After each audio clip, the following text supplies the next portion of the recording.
मुझे आज भी उन बच्चों के चेहरे दिख रहे हैं। 3 दिन से मैंने ना ही कुछ खाया है ना ही सो पाया हूं।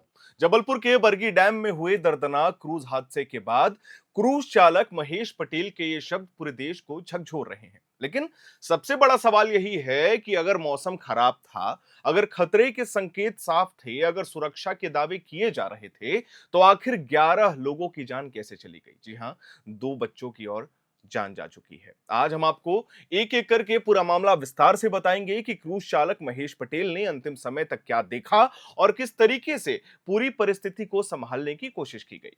क्या यह सिर्फ एक प्राकृतिक हादसा था या फिर एक लापरवाही, अव्यवस्था और गैर जिम्मेदारी ने मिलकर कई परिवारों की खुशियां हमेशा के लिए छीन ली है। नर्मदा नदी के शांत दिखने वाले पानी में उस शाम ऐसा तूफान उठा जिसने कुछ ही मिनटों में चीखों, आंसुओं और मौत का भयावह मंजर पैदा कर दिया था। और अब इस हादसे में 2 दिन के बाद 2 और मासूम बच्चों के शव मिलने से मौत का आंकड़ा बढ़कर 11 हो चुका है। 1 मई की शाम जबलपुर के बरगी डैम में कई परिवार एक खूबसूरत शाम बिताने पहुंचे थे। कोई छुट्टियां मनाने आया था, कोई परिवार के साथ यादगार पल बिताना चाहता था, तो कोई दूर दराज से रिश्तेदारों के साथ घूमने निकला था। तमिलनाडु से आए परिवार भी इसी उम्मीद के साथ क्रूज पर सवार थे कि ये दिन उनके जिंदगी की खूबसूरत याद बनेगा। शुरुआत में माहौल बिल्कुल सामान्य था, जैसा हमने आपको बताया था। लोग मस्ती कर रहे थे, कुछ लोग नीचे डेक पर डांस कर रहे थे, महेश पटेल ने बकायदा बताया। बच्चे खेल रहे थे और महिलाएं परिवार के साथ इस सफर का आनंद ले रही थी। लेकिन किसी ने ये नहीं सोचा था कि कुछ ही देर में ये खुशी मातम में बदल जाएगी। शाम करीब 6 बजे जब क्रूज खमरिया द्वीप के पास पहुंचा, तभी मौसम ने अचानक खतरनाक रूप ले लिया। तेज आंधी, तूफानी हवाएं और उफनती लहरों ने नाव को बुरी तरीके से हिलाना शुरू कर दिया था। किनारे पर मौजूद लोगों ने खतरा भांपते हुए चिल्लाकर चेतावनी दी, इशारे किए कि नाव को वापस मोड़ लिया जाए। लेकिन प्रत्यक्षदर्शियों के मुताबिक उन चेतावनियों को नजरअंदाज किया जाता है। इसके बाद कुछ ही मिनटों में स्थिति इतनी भयावह हो गई कि क्रूज के अंदर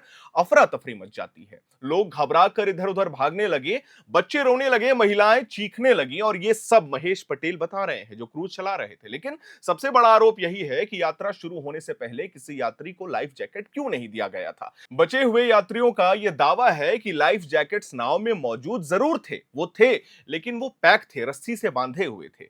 कुछ अब भी सील बंद बंडलों में रखी थी। जब तक उन्हें बांटने की कोशिश हुई तब तक बहुत देर हो चुकी थी। वही क्रूज चालक महेश पटेल का यह कहना है कि जैसे ही मौसम बिगड़ा, उन्होंने स्टाफ को लाइफ जैकेट देने के निर्देश दिए और नीचे जाकर लोगों को चेतावनी भी दी। लेकिन बड़ा सवाल यही है कि अगर सुरक्षा इतनी जरूरी थी तो यात्रियों को यात्रा शुरू होने से पहले ही जैकेट क्यों नहीं पहनाई गई थी? क्या ये सुरक्षा नियमों का पालन सिर्फ कागजों तक सीमित था? इस हादसे में शुक्रवार तक 9 लोगों के शव बरामद किए गए थे, जिनमें एक 4 साल का बच्चा और 8 महिलाएं शामिल थी। लेकिन शनिवार को राहत और बचाव अभियान के दौरान 2 और बच्चों के शव मिलते हैं। इनमें एक 6 साल का बच्चा था और दूसरा 5 साल का था। दोनों बच्चों की माओं के शव पहले ही बरामद किए जा चुके थे। 5 साल के बच्चे के पिता और चचेरे भाई अब भी लापता बताए जा रहे हैं। ये परिवार तमिलनाडु के तिरुपुर जिले से आया था। पिता कामराज कई वर्षों से जबलपुर के एक आइडेन फैक्ट्री में कार्यरत थे और रिश्तेदार उनसे मिलने आए थे। पूरा परिवार घूमने निकला था, लेकिन ये यात्रा उनकी जिंदगी की सबसे बड़ी त्रासदी बन गई। जो परिवार छुट्टियां मनाने आया था, वो अब अपनों की लाशों को ढूंढ रहा है। क्रूज चालक महेश पटेल अभी जांच के घेरे में है। जिला प्रशासन ने पूरे मामले की जांच के लिए हाई लेवल कमेटी गठित कर दी है।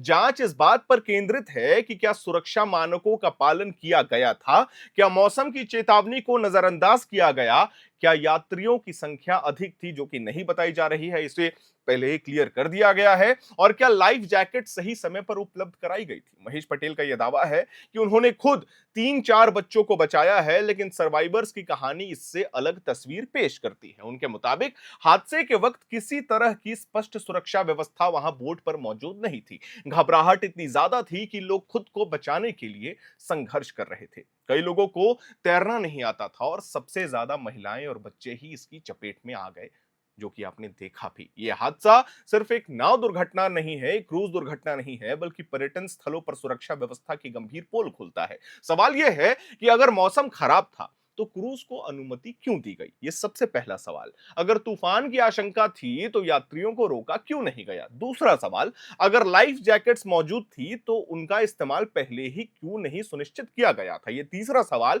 क्या पर्यटन स्थलों पर यात्रियों की सुरक्षा से ज्यादा मुनाफे को प्राथमिकता दी जा रही थी? ये चौथा सवाल है। बरगी डैम की यह त्रासदी अब सिर्फ मध्य प्रदेश की घटना नहीं रही, बल्कि पूरे देश के लिए एक चेतावनी बन गई है। 11 मौतें, कई लापता लोग, उजड़े परिवार और मासूम बच्चों की मौत ने हर किसी को झकझोर दिया है। नर्मदा का वही शांत पानी जो लोगों को सुकून देने के लिए जाना जाता था, अब कई परिवारों के लिए जिंदगी भर का दर्द बन चुका है। आज पूरा देश जवाब मांग रहा है। क्या इस हादसे में दोषियों पर सख्त कार्रवाई होगी? क्या पर्यटन स्थलों पर सुरक्षा मानकों को मजबूत किया जाएगा, या फिर कुछ दिनों में ये जो शोर शराबे हैं ये दफना दिए जाएंगे, लोग इसे भूल जाएंगे? फिलहाल बरगी डैम की लहरों में सिर्फ पानी ही नहीं बह रहा, बल्कि उन मासूम जिंदगियों की अधूरी कहानियां बह रही हैं जो शायद बचाई जा सकती थी। लेकिन वीडियो के अंत में हमारा सवाल कुछ दर्शकों से है, जो सवाल पूछना लाजमी है। जैसा कि हमने कल एक वीडियो बनाया था और बड़े स्पष्ट रूप से कहा था कि जब मौसम विभाग ने 24 घंटे पहले ही चेतावनी दी थी कि अगले दिन मौसम इस वक्त खराब रहेगा, 40 से 50 किलोमीटर प्रति घंटा की रफ्तार से तेज हवाएं चलने वाली हैं, तो फिर क्या चंद पैसों के लिए लोगों की जिंदगी को दांव पे लगाना कितना उचित है? हालांकि जो क्रूज कंपनीज हैं, जो वहां के लोग हैं, वो ये कह रहे हैं कि जो क्रूज थी हमारी, वो 40-50 किलोमीटर प्रति घंटा की हवाओं को झेल सकती थी। तो अगर झेल सकती थी तो आखिर ऐसा क्यों हुआ?